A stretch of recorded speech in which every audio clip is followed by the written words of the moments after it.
Meu nome é Avery Cole, tenho 28 anos.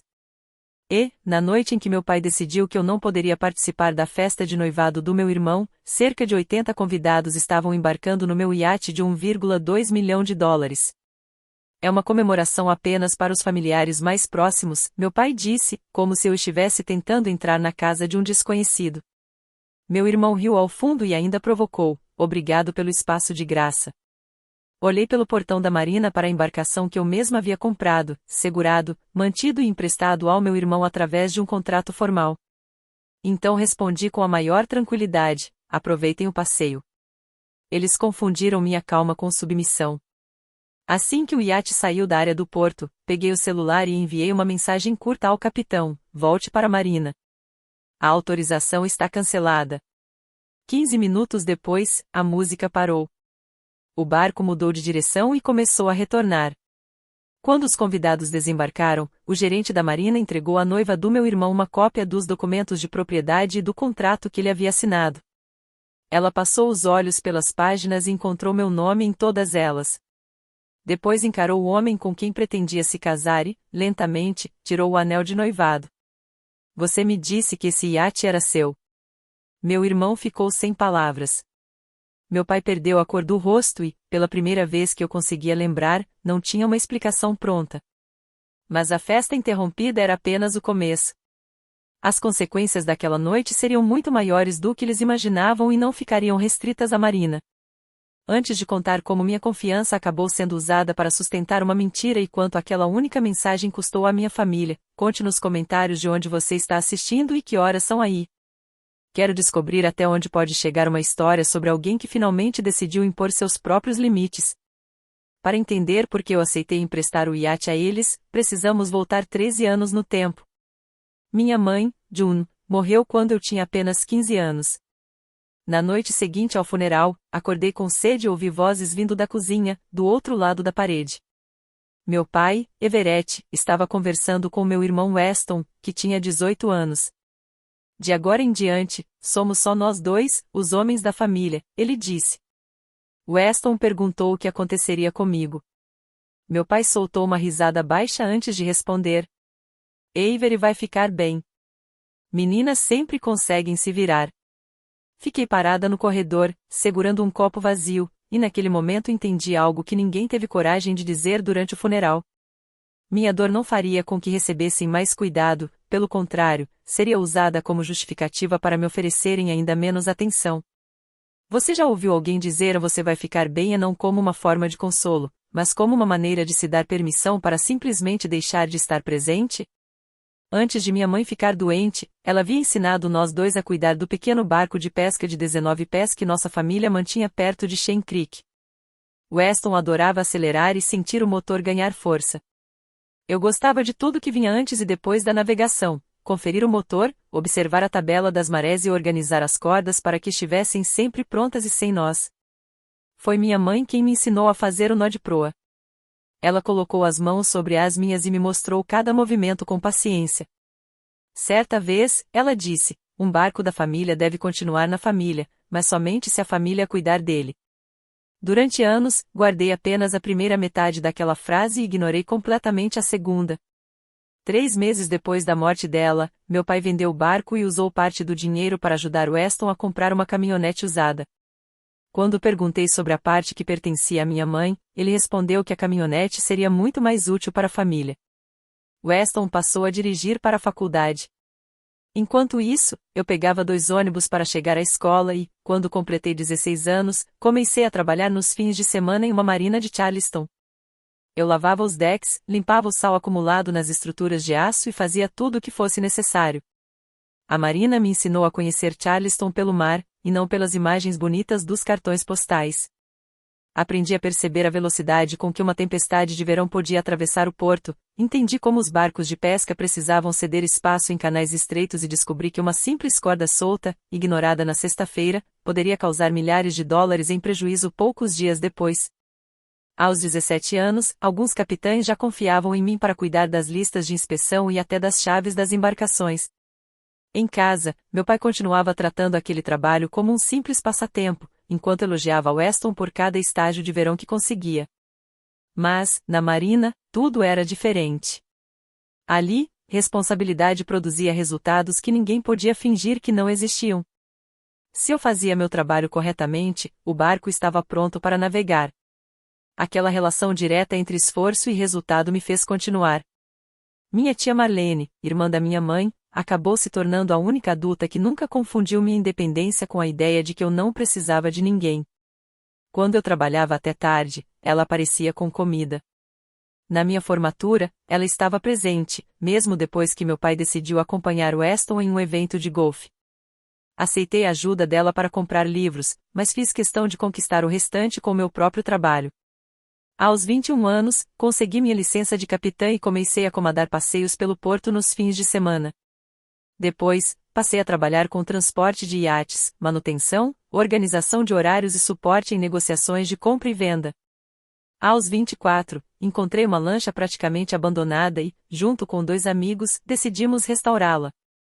Fizemos uma reforma completa e conseguimos vendê-la por um valor que nos deu lucro suficiente para eu dar o próximo passo e abrir minha própria empresa de gerenciamento de iates. 4 anos depois, após centenas de inspeções, preparações para tempestades e chamados de emergência, finalmente consegui comprar um iate a motor usado de 62 pés, avaliado em $1,2 milhão. Dei a ela o nome de Second Wind. Só que ter um iate daquele tamanho também significava assumir custos que não podiam ser ignorados. Eu gastava quase $3.000 por mês com a vaga na Marina, além de um seguro anual de 5 dígitos, manutenção, tripulação e combustível. Depois de um fim de semana mais intenso, a conta do combustível sozinha podia chegar a alguns milhares de dólares. O contrato de compra, a apólice de seguro e toda a documentação federal estavam registrados em meu nome. O certificado obrigatório permanecia a bordo, enquanto os demais documentos originais ficavam guardados em um cofre fora da Marina. 3 semanas depois de levar o Second Wind para Charleston, meu pai finalmente me ligou. Ele havia esquecido meu aniversário, mas tinha visto uma foto do iate. Weston, que agora tinha 31 anos e namorava Brooke Althorne, queria impressioná-la e conquistar a aprovação da família influente dela em Charleston. Meu pai então disse algo que mexeu comigo: minha mãe teria ficado feliz ao saber que um barco da família havia voltado para a família. Aquela frase encontrou exatamente a única parte de mim que ainda estava vulnerável. Eu sabia que minha tia Marlene provavelmente me alertaria para não confundir acesso com carinho, mas eu queria acreditar que poderíamos passar pelo menos uma temporada juntos no mar sem conflitos. Por isso, aceitei emprestar o barco a Weston para uso particular e limitado. Um advogado especializado em direito marítimo preparou um contrato formal. Weston seria responsável pelo combustível, pelos suprimentos, pelas taxas extras da Marina e por qualquer dano que não fosse coberto pelo seguro. Cada passeio deveria ser comandado por um capitão licenciado e previamente autorizado.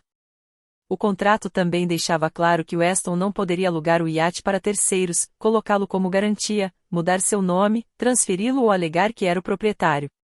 A propriedade continuaria oficialmente em meu nome, e eu poderia cancelar a autorização por escrito a qualquer momento.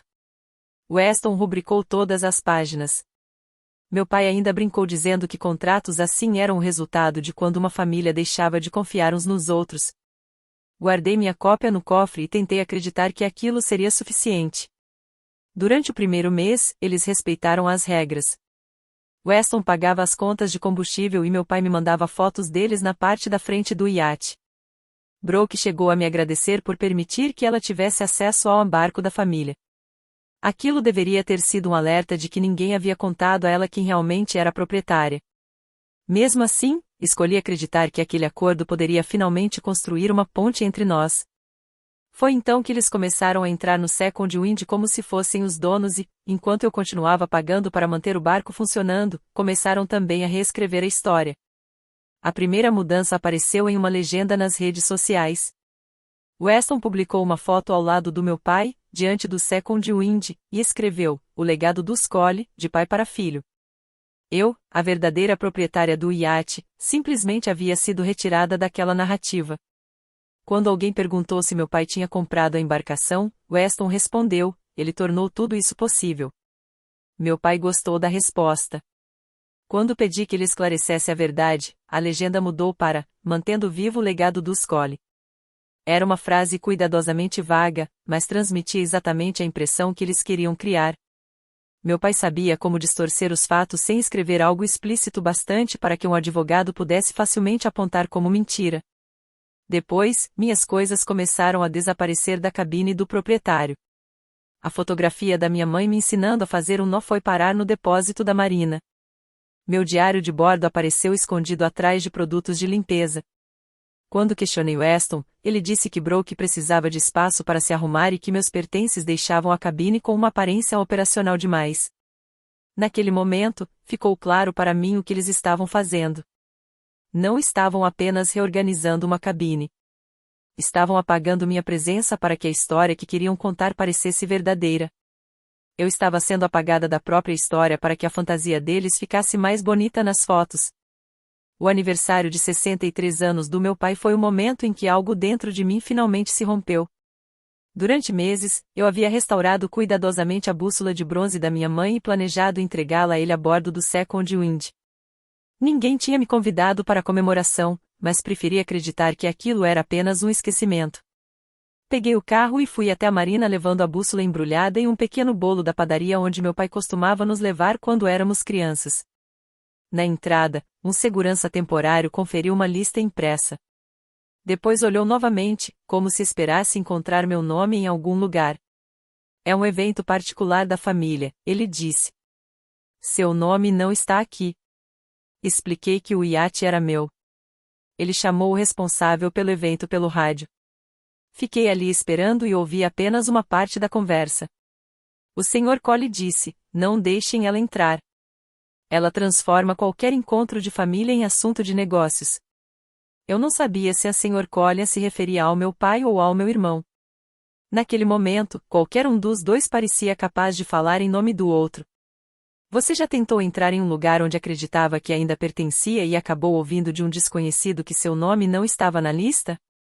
Eu poderia ter encerrado aquela festa em poucos minutos.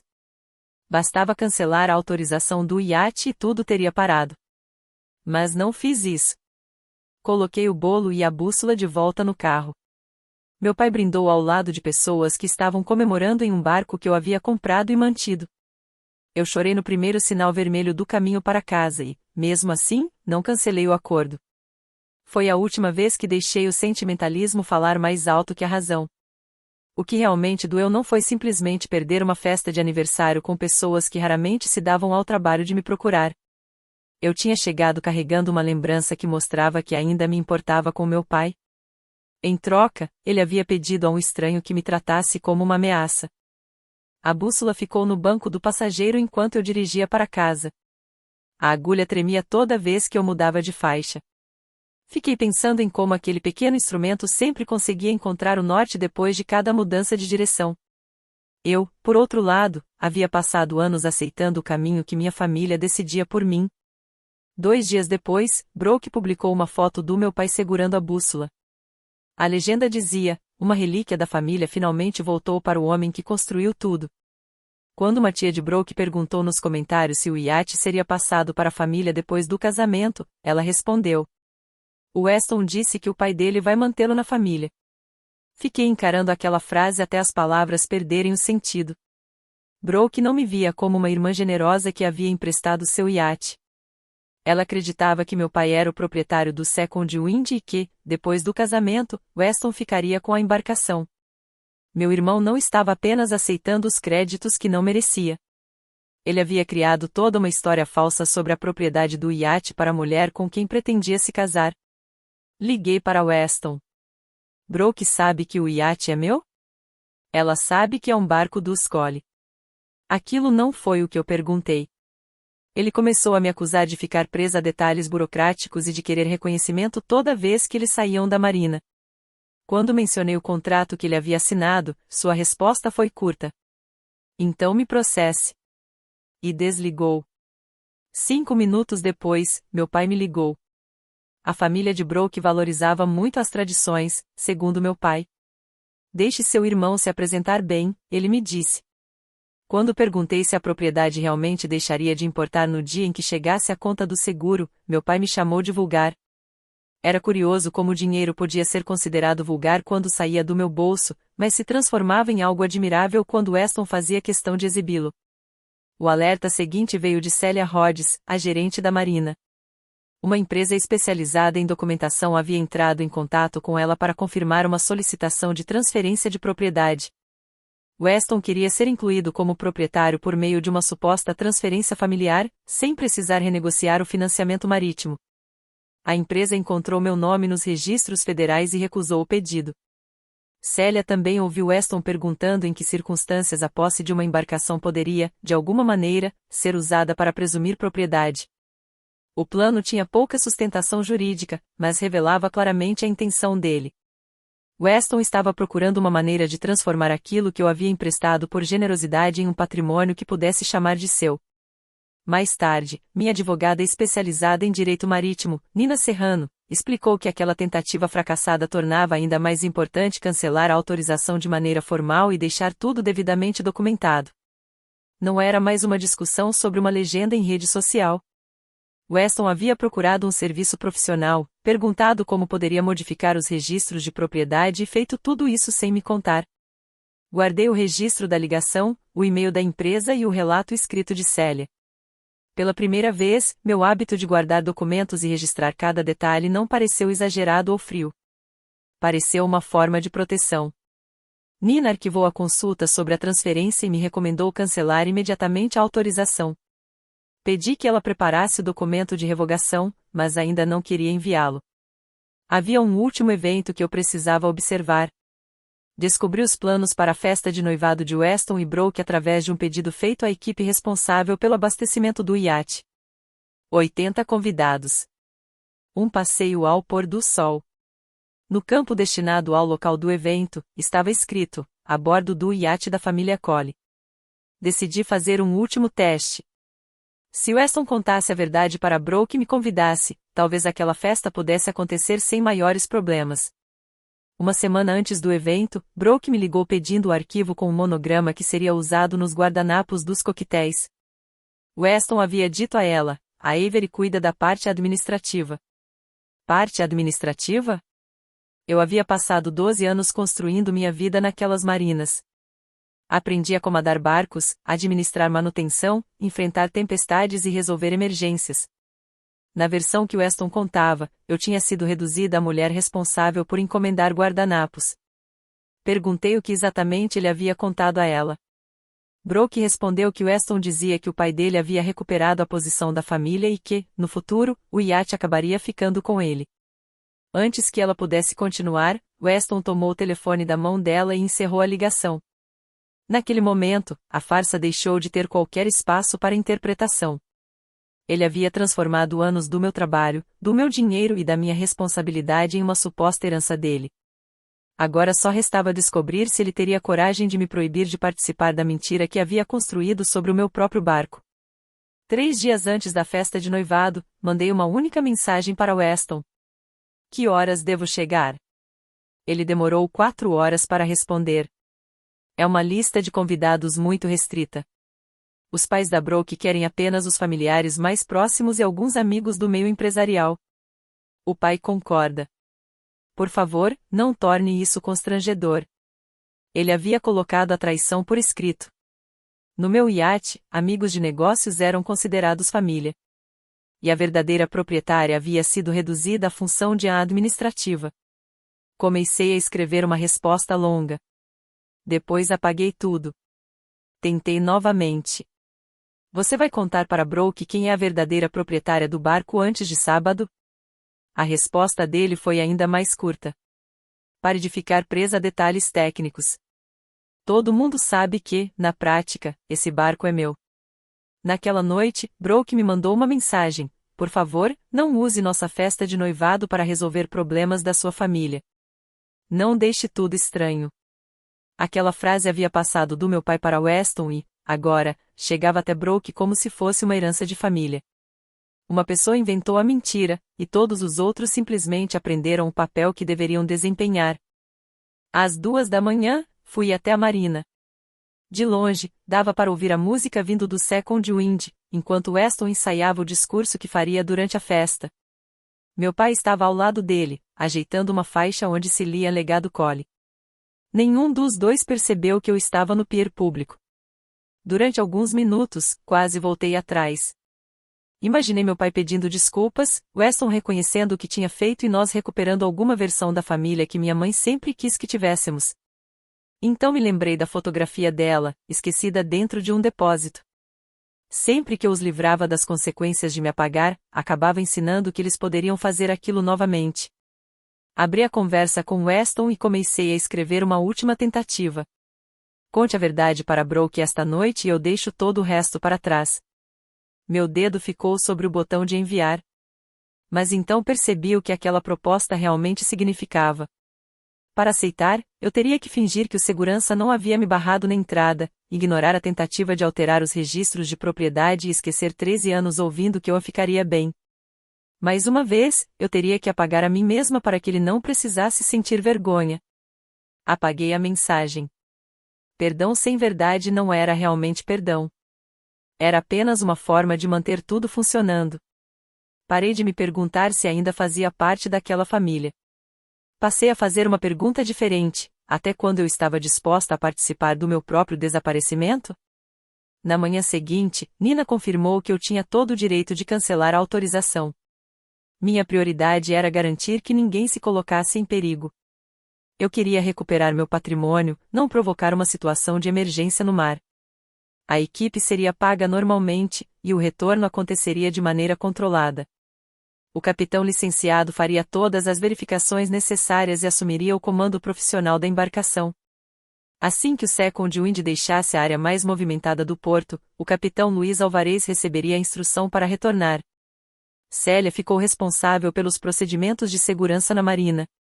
Nina preparou o aviso formal de revogação, uma versão dos documentos de propriedade com os dados sensíveis ocultados e a página do contrato assinada por Weston, incluindo a cláusula que o proibia de fazer qualquer declaração falsa sobre a propriedade do iate. Pensei em avisar Brooke pessoalmente, mas Weston já havia criado a imagem de que eu era a pessoa manipuladora da história. Os documentos, por outro lado, não tinham opinião. Eles não insultavam Weston nem faziam acusações. Apenas mostravam quem era a proprietária da embarcação e quais compromissos ele havia assumido ao assinar o acordo. O momento também precisava ser escolhido com cuidado. Se eu cancelasse a autorização enquanto os convidados ainda estivessem embarcando, Weston poderia transformar o pier em um espetáculo, discutir comigo e pressionar Brooke a ir embora antes que ela tivesse a chance de ver os documentos. Se eu esperasse até o barco estar em mar aberto, poderia criar uma situação desnecessariamente confusa. A breve saída do porto permitiria que o capitão assumisse o controle de maneira segura e que o retorno acontecesse sem tumulto. Nina aprovou cada etapa. A equipe também tinha autorização para interromper o plano caso o clima, o tráfego marítimo ou a segurança dos passageiros mudassem. Célia só entregaria os documentos a Brooke se ela perguntasse por que o passeio havia terminado. Nada de anúncio público. Eu também pagaria a equipe pelo turno completo. Os funcionários não tinham nada a ver com a nossa disputa e não deveriam ser prejudicados por causa da decisão que eu precisava tomar. Na tarde de sábado, meu pai ligou enquanto eu observava os convidados embarcarem do carro que havia deixado estacionado perto da marina. Ouvi dizer que você anda fazendo perguntas sobre a festa. Eu não estou mais perguntando nada. Ele interpretou minha resposta como sinal de derrota e pareceu relaxar. Ótimo. É apenas uma comemoração para os familiares mais próximos. Então Weston pegou o telefone. Eu podia ouvir risadas e o estalo de uma garrafa de champanhe sendo aberta ao fundo. Não fica emburrada, Avery. Você deveria estar feliz que estamos conseguindo aproveitar o barco. Afinal, obrigado pelo espaço de graça. Houve uma época em que uma frase dessas teria me feito implorar para entrar naquela embarcação. Mas, dessa vez, ela me trouxe uma sensação inesperada de paz. Aproveitem o passeio, respondi antes de encerrar a ligação. Fiquei na parte mais afastada do estacionamento, de onde conseguia enxergar o Second Wind, mas não os rostos das pessoas no convés. Célia me enviava atualizações por mensagem enquanto minha amiga Tessa Reed acompanhava o embarque de outro ponto da marina. 17h07, 80 convidados a bordo. Instruções de segurança começando. 17h18, Weston apresentou meu pai à família de Brooke como um homem que nos deu este iate. 17h24, as amarras foram soltas. O second wind deixou a vaga e entrou no canal do porto. Do meu carro, o iate parecia menor do que nunca. Por alguns segundos, imaginei minha mãe no comando do nosso antigo barco e me perguntei se estava traindo a promessa que ela havia me feito tantos anos atrás. Então lembrei da frase inteira. Somente se a família cuidar dele. Às 17h31, Luiz confirmou que todos os passageiros estavam seguros. Digitei apenas 6 palavras. Volte para a Marina. Autorização revogada. Luiz respondeu imediatamente. Confirmado. Retornando agora. Tessa me ligou no momento em que o iate fazia uma curva controlada, antes de alcançar o canal principal de navegação. No começo, os convidados acharam que Luiz estava apenas reposicionando o barco para tirar algumas fotos. Então perceberam que a margem estava aparecendo do lado errado. Weston entrou rapidamente na cabine de comando. Por que estamos voltando? Luiz manteve as mãos próximas aos controles. O proprietário revogou a autorização para o seu uso. Estamos retornando à vaga designada. Eu sou o proprietário, Weston insistiu. Luiz olhou para ele por um instante. Não, senhor. O senhor não é. Weston ordenou que ele continuasse navegando. Meu pai também tentou interferir, dizendo que eu estava agindo de maneira instável e que a família resolveria aquilo comigo. Luiz permaneceu firme. Minha obrigação é seguir as instruções do proprietário registrado e garantir a segurança da embarcação. Meu pai chegou a ameaçar o emprego dele. Luiz respondeu sem alterar o tom. A pessoa responsável pelo meu contrato me deu essa ordem.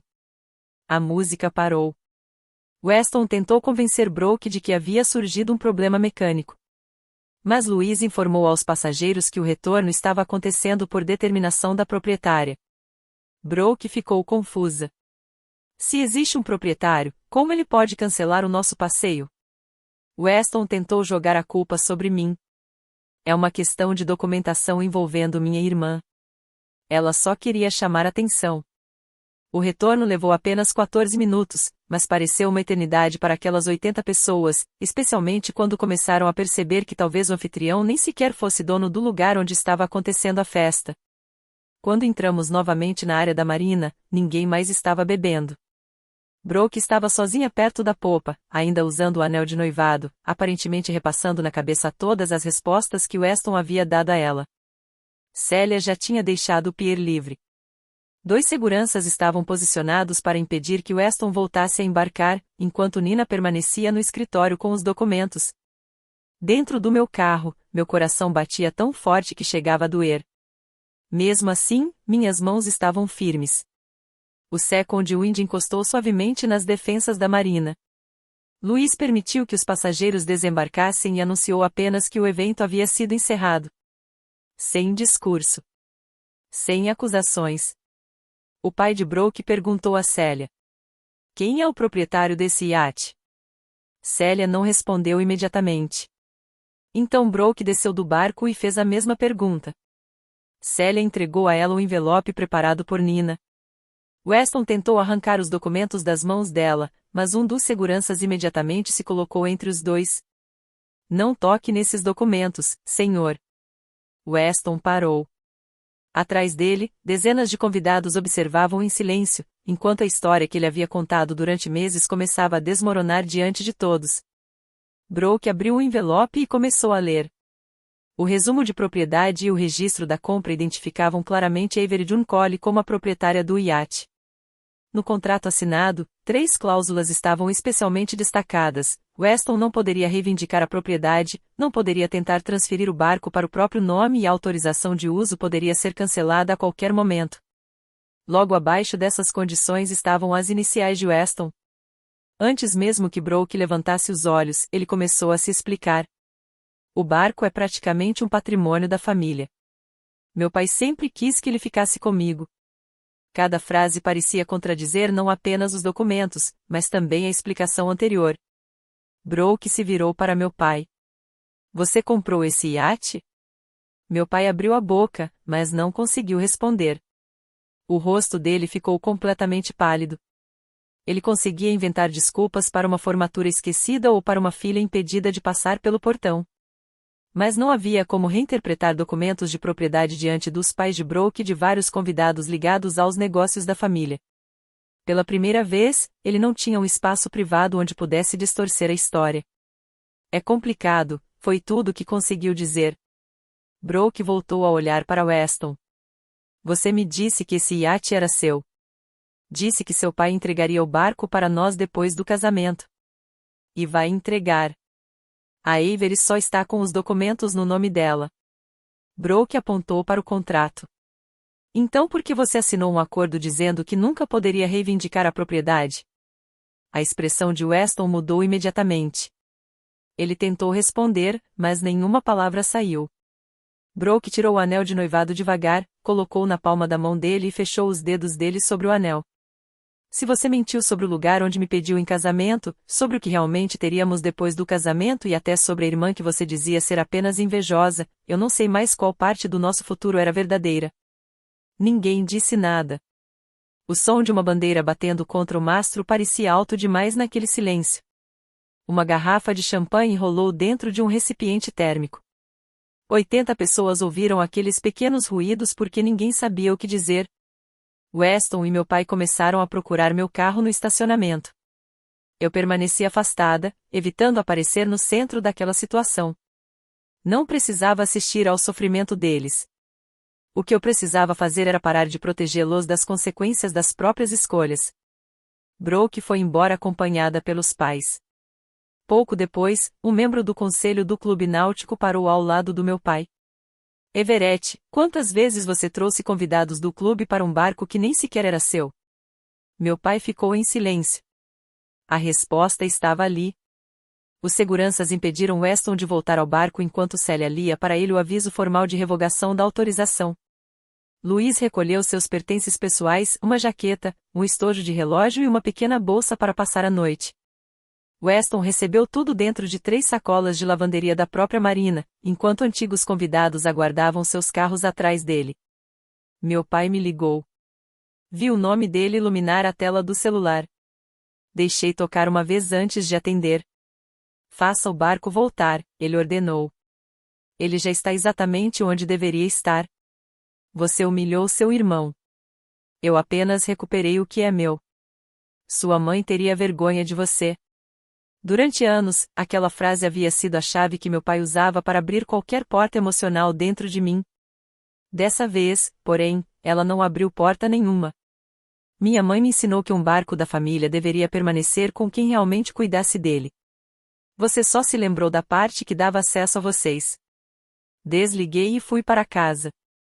Eu já não precisava de mais provas. Os documentos tinham deixado tudo claro. Naquela mesma noite, Brooke terminou o noivado. Na manhã seguinte, como o casamento estava marcado para dali a 6 semanas, ela enviou um e-mail para todos os convidados informando que a cerimônia havia sido cancelada. Ela explicou apenas que havia recebido informações importantes e que fora induzida ao erro sobre a propriedade do local e algumas questões financeiras relacionadas ao casamento. Também deixou claro que não comentaria detalhes particulares. A postura dela acabou fazendo a verdade se espalhar ainda mais rápido. Ela apresentou apenas um fato que podia ser comprovado, e 80 pessoas haviam visto os documentos com os próprios olhos. Até a hora do almoço, antigas publicações de Weston sobre o iate já circulavam pelos mesmos círculos de Charleston que ele tanto queria impressionar. E havia outro problema: Weston havia assinado pessoalmente os contratos relacionados ao evento. Quase $19 mil em despesas não eram reembolsáveis, e os fornecedores do casamento também exigiam pagamentos pelos cancelamentos feitos em cima da hora. O pai de Brooke exigiu que Weston devolvesse os valores dos depósitos pagos com base nas informações falsas que ele havia fornecido. Weston chegou a ameaçar me processar, mas o advogado dele analisou o contrato, a mensagem em que revoguei a autorização, o registro de navegação do capitão e os documentos oficiais de propriedade. Depois disso, a ameaça simplesmente desapareceu. Naquela época, Weston estava negociando uma vaga na área de relacionamento com clientes em outra marina de luxo. No portfólio profissional, ele havia listado o Second Wind como um patrimônio da família que administrava. O problema era que o responsável pela contratação tinha estado na festa e sabia exatamente o que havia acontecido. A proposta de emprego foi retirada. Naquele setor, representar corretamente os bens dos clientes era fundamental. Quando o trabalho envolve embarcações de alto valor, a propriedade não é um detalhe. É parte da credibilidade profissional. As consequências para meu pai chegaram por outro caminho. Ele fazia parte de um comitê de associados do Harbor Point Yacht Club. Durante algum tempo, havia levado possíveis clientes para passear no Second Wind, assinado documentos como representante do proprietário e apresentado o iate como um patrimônio da família Colley.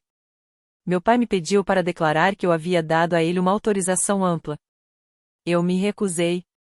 Nina entregou ao conselho apenas 3 coisas: o registro oficial de propriedade, o contrato assinado e a data em que a autorização havia sido cancelada.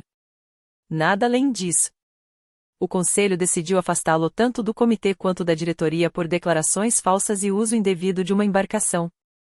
Deram a ele a opção de renunciar em vez de enfrentar uma expulsão formal, e ele escolheu renunciar. Para um homem que passou anos decidindo quem merecia pertencer à família, perder justamente o espaço onde ele determinava quem tinha ou não acesso foi uma consequência bastante precisa. Meu pai também trabalhava como consultor para incorporadoras da região costeira e dependia muito das indicações que recebia através do clube. 2 possíveis clientes suspenderam as negociações depois de descobrirem que o iate usado por ele como demonstração do patrimônio familiar não pertencia a ele. Um cliente antigo chegou a revisar todas as declarações patrimoniais que meu pai havia apresentado anteriormente. Em poucos meses, ele perdeu 2 contratos de consultoria, e o prejuízo financeiro acabou sendo maior do que tudo que Weston havia gastado na festa de noivado. Eu não liguei para o clube. Não procurei o empregador de Weston. Também não entrei em contato com nenhum dos convidados. Eu apenas expus uma mentira quando ela foi usada contra mim. O restante aconteceu porque outras pessoas decidiram verificar as afirmações que meu pai e meu irmão já haviam feito. A queda deles, longe dos olhos do público, foi bem menos elegante. Brooke era a principal responsável pelo contrato de aluguel do apartamento no centro de Charleston onde morava com Weston. Depois do rompimento, ela voltou para a casa dos pais e encerrou o contrato assim que a legislação permitiu. Sem a oportunidade de emprego e com todas as despesas da festa acumuladas, Weston não conseguia mais arcar sozinho com aquele aluguel. Ele acabou se mudando para um pequeno estúdio em North Charleston, localizado acima de uma loja de pneus. Para conseguir pagar o depósito, vendeu o relógio antigo que meu pai havia lhe dado na formatura. Era o mesmo período em que meu pai dizia não ter dinheiro para ajudar com a taxa do meu exame de capitã.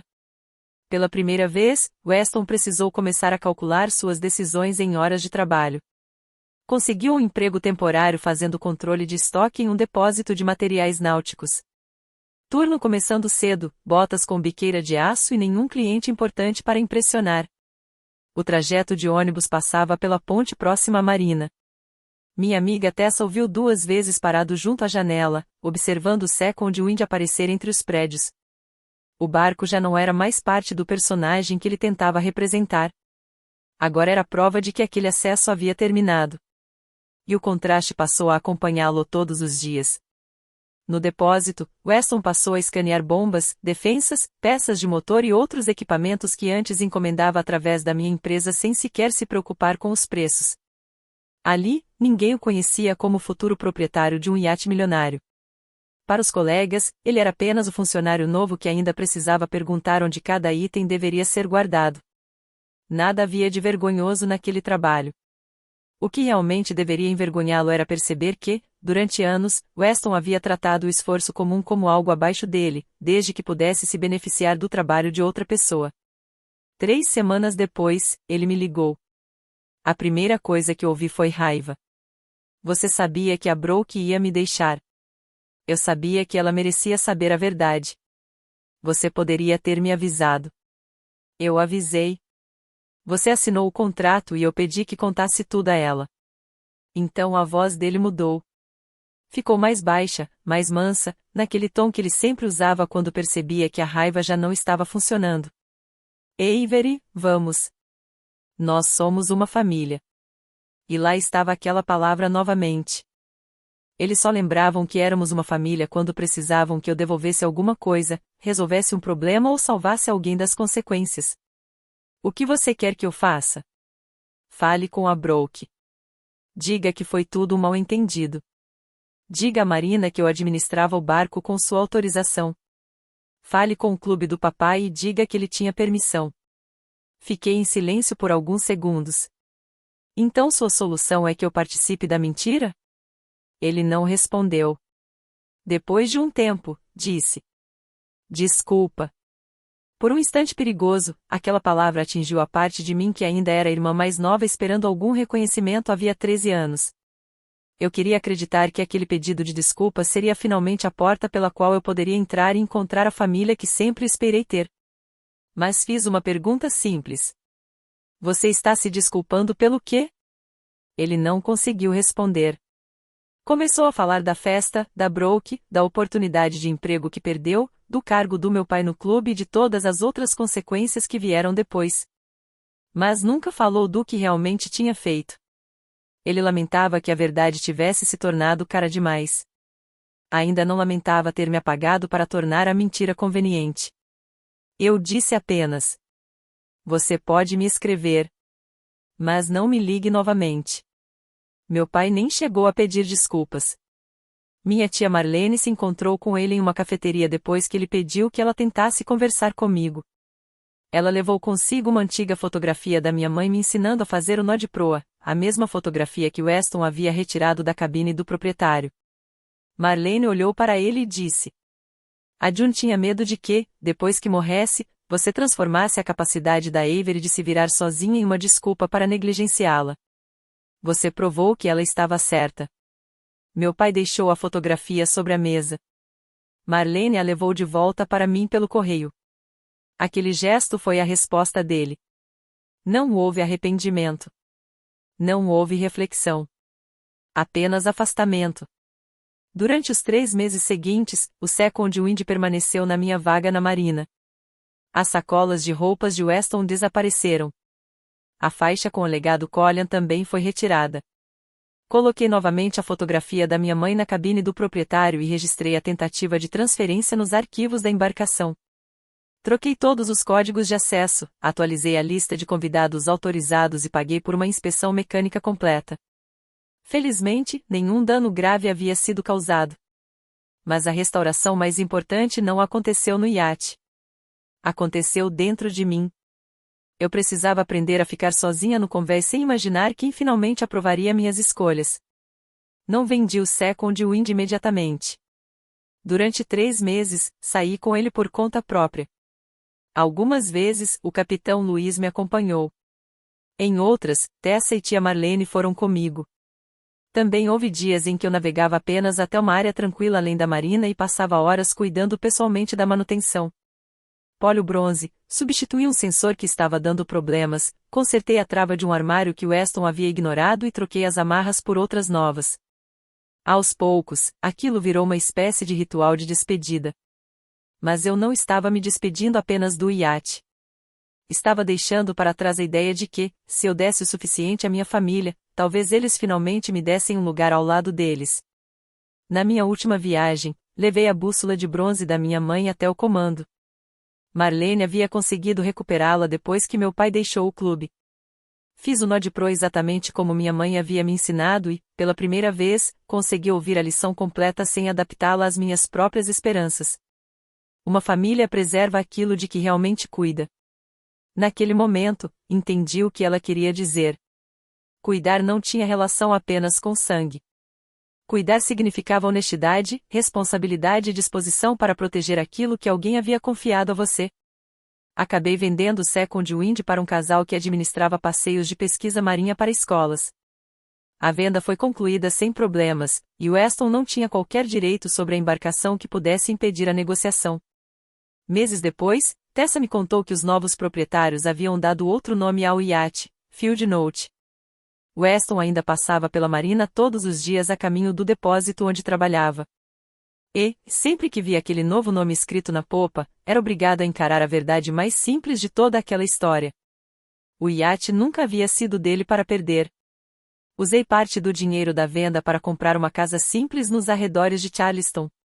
O imóvel tem um pequeno pier e espaço suficiente para um barco menor. Na escritura existe apenas um nome, o meu. Outra parte do valor serviu para criar o fundo John Collie First Harbor. O projeto ajuda jovens mulheres que querem entrar no setor marítimo, cobrindo custos de licenças e cursos de segurança. Também oferece algo que muitas bolsas de estudo esquecem: o primeiro pagamento da vaga na Marina para mulheres que estão comprando sua primeira embarcação de trabalho. Minha tia Marlene faz parte do conselho. Célia ajuda a analisar as inscrições. Não existe gala, cerimônia em clube náutico ou brasão de família. Apenas ajuda prática chegando antes que uma jovem precise provar que consegue sobreviver sozinha. Algum tempo depois, Weston finalmente me enviou uma carta. Dessa vez, ele não tentou suavizar a história. Reconheceu as mentiras e admitiu que havia contado a Brooke que tinha herdado o iate, retirado minhas coisas da cabine, tentado alterar os documentos e usado o favoritismo do nosso pai como se fosse autorização para fazer tudo aquilo. Ainda não respondi. Meu pai também não enviou nenhuma mensagem. Não considero esse silêncio uma forma de perdão, assim como não vejo a distância como vingança. São apenas os limites que a realidade exige neste momento. Durante muito tempo, achei que minha família havia me transformado na pessoa que sempre ficaria bem. Hoje entendo de outra maneira. Eu mesma construí minha força, mas eles passaram a enxergá-la como um recurso disponível para ser usado quando precisassem, sem nunca devolver nada em troca. Eles não queriam realmente a minha presença. Queriam meu acesso, minha competência, meu dinheiro e meu silêncio. Recuperar o iate foi importante porque, pela primeira vez, eu recuperei todas essas coisas de uma só vez. Minha vida não ficou perfeita quando Second Wind voltou para a Marina. Eu ainda precisei lidar com a dor de aceitar que meu pai talvez nunca fosse o homem que eu esperava que ele fosse. Também precisei deixar de justificar o comportamento do meu irmão. Mas existe uma diferença enorme entre sofrer sem limites e sofrer sabendo onde termina a responsabilidade dos outros e começa a sua. A dor continua, mas ela se movimenta. Ela abre espaço para outras coisas. Hoje, à minha mesa estão pessoas que sabem exatamente quem eu sou e o que conquistei, mas que gostam da minha companhia mesmo quando não tenho nada para oferecer. No meu pier existe um barco pequeno que consigo conduzir sozinha. E, sobre minha mesa de trabalho, está a bússola da minha mãe. A agulha continua apontando para o norte, independentemente de quem aprova ou desaprova minhas escolhas. Não considero isso um final perfeito. É apenas um começo mais honesto, e hoje confio muito mais nele.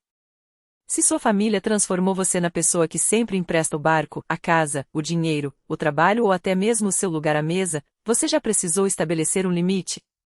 E, se ainda não conseguiu, o que teme que esse limite possa lhe custar?